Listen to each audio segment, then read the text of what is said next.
So, ito na guys yung kwatsay, yung gulay. I-blance ko muna yan bago ko isama sa chicken soup, black chicken soup.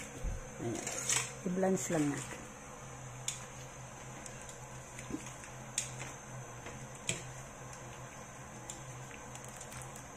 Para malinis siya. Ayan, para mas lalong malinis ang ating gulay, i-blance muna natin yan. Ayan, pwede na yan.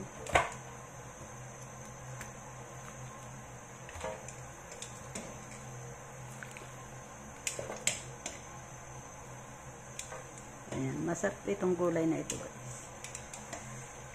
So, maglagay ulit tayo.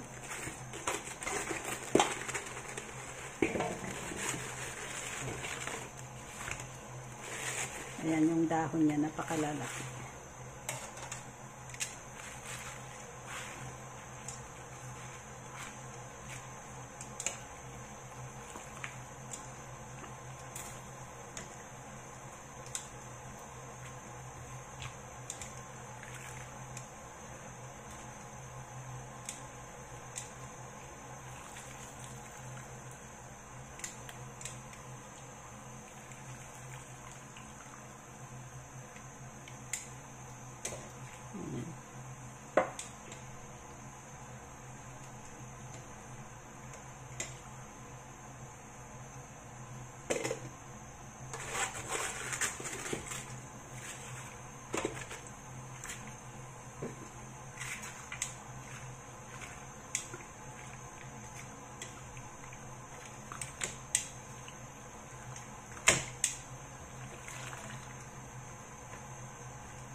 Ayan, pwede na yan.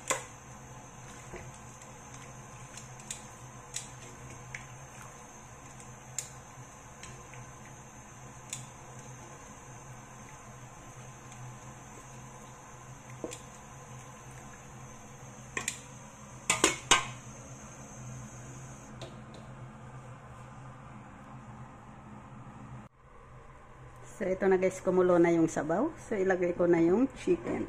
So, ilagay lang muna natin dyan sa isang tabi. Ayan.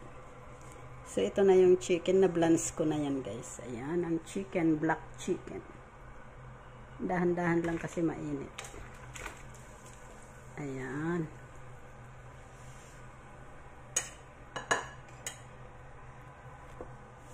So, yan na guys.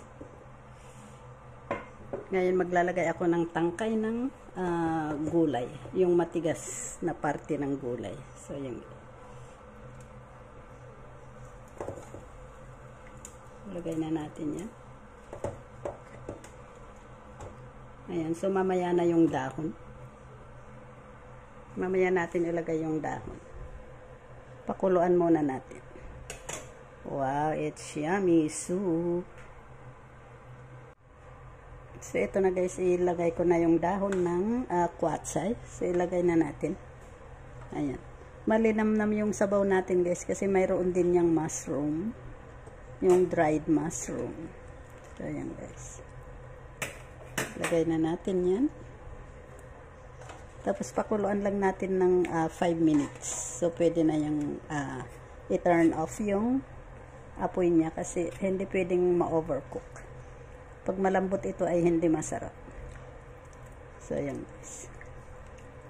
Wow, it's yummy soup. So, ayan, natakpan lang natin. Boil for 5 minutes.